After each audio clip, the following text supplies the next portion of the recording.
Hello everyone, आज हम आपको ले चलेंगे एक नए सफर पर, जहां गन्ने की महक है, शक्कर की मिठास और एक नया एक्सपीरियंस, यानी कि गन्ने से शक्कर तक का सफर। तो इस सफर की शुरुआत होती है गन्ने की हार्वेस्टिंग से। और मुझे पहली बार पता चला कि गन्ने को काटने की भी एक टेक्निक है, जिसके लिए इसकी प्रॉपर हाइट और प्रॉपर एंगल में काटना बहुत जरूरी है, ताकि इसकी जड़ें खराब ना हो और दोबारा ग्रोथ इजीली हो सके। वैसे तो हमारे यहाँ गन्ने की खेती पहले भी की जाती थी, लेकिन उस टाइम हम उम्र में और समझ में दोनों में ही छोटे थे, तो शायद इतना कुछ याद भी नहीं है और इतना कुछ सीखने की एक्साइटमेंट भी नहीं रही होगी। पर इस बार जब कमांडी लगाई तो मैंने तो पहले से ही सोच लिया था कि इस बार तो मैं कुछ भी मिस नहीं करूंगी, सब कुछ करीब से देखूंगी, सीखूंगी और महसूस भी करूंगी। तो गन्ने की कटाई के बाद अब थी बारी बीज को अलग करने की। वैसे तो हमने लास्ट टाइम पूरे गन्ने के ही छोटे छोटे पार्ट्स करके बीज लगा दिया था, लेकिन इस बार हमें रस और शक्कर दोनों चाहिए थे, तो हमने इसके ऊपर वाले हिस्से से ही बीज को निकाला। और यहाँ से बीज निकालने का एक फायदा ये भी है कि ऊपर की साइड से गन्ने के पार्ट्स की लेंथ थोड़ी छोटी होती है, जिससे इसकी न्यू ग्रोथ नजदीक होगी और पैदावार भी अधिक होगी। और इस बात का ध्यान रहे कि इसे एक बार में ही काटना ज्यादा जरूरी है,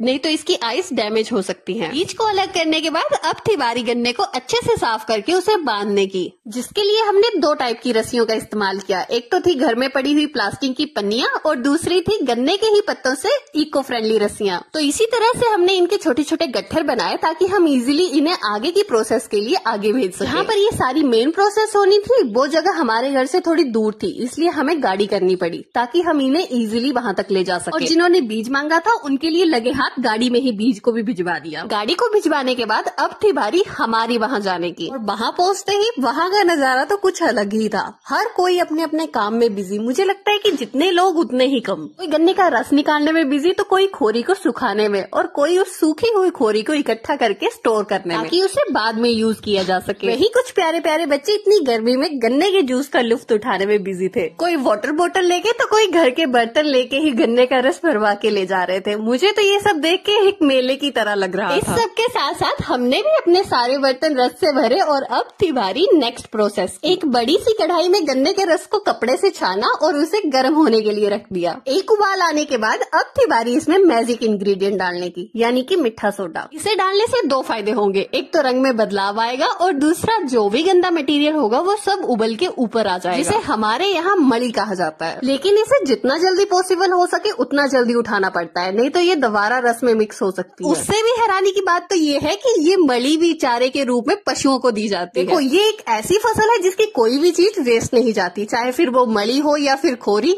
हर एक चीज काम में आती है। मली को निकालने के बाद अब थी बारी इसे परफेक्ट टेम्परेचर पे उबालने की, ताकि इसमें सुनहरा कलर आ सके। इसके लिए आग को मेंटेन करना बहुत ज्यादा जरूरी था, जिसके लिए हम घर से ही छाता लेके आए थे, ताकि आग जलाने वाले को धूप ज्यादा ना लगे। इसका सुनहरा होने तक का इंतजार तो मैं कर नहीं सकती थी, क्योंकि हमें घर जाके भी कटाई करनी थी और इस प्रोसेस में 2 से 3 घंटे लगने थे। इसलिए भाई ने मुझे पहले से बनी हुई शक्कर टेस्ट करवाई, लेकिन इसका एक्चुअल में शक्कर बनने का प्रोसेस अभी बाकी था। आप इसे इस स्टेज पर गुड़ भी बोल सकते हैं। अब थी बारी इसे गुड़ से शक्कर में बदलने की, जिसके लिए सबसे पहले इसे हिलाकर और पलटकर अच्छे से ठंडा किया और फिर शुरू हुई इसकी घिसाई, क्योंकि इस टाइम पे गुड़ को अगर अच्छे से घिसेंगे तो शक्कर अच्छी बनेगी, और अगर ये एक बार ठंडा हो गया तो फिर इसके लम्स ऐसे ही रह जाते हैं। ये थी हमारी शक्कर बनाने की प्रोसेस। आपको ये वीडियो कैसी लगी मुझे कमेंट बॉक्स में जरूर बताएं। और आखिर में ये प्रोसेस खत्म हुई इन छोटी छोटी कन्याओं को भोग लगाने से। और जाते जाते लाइक शेयर सब्सक्राइब करना ना भूलना।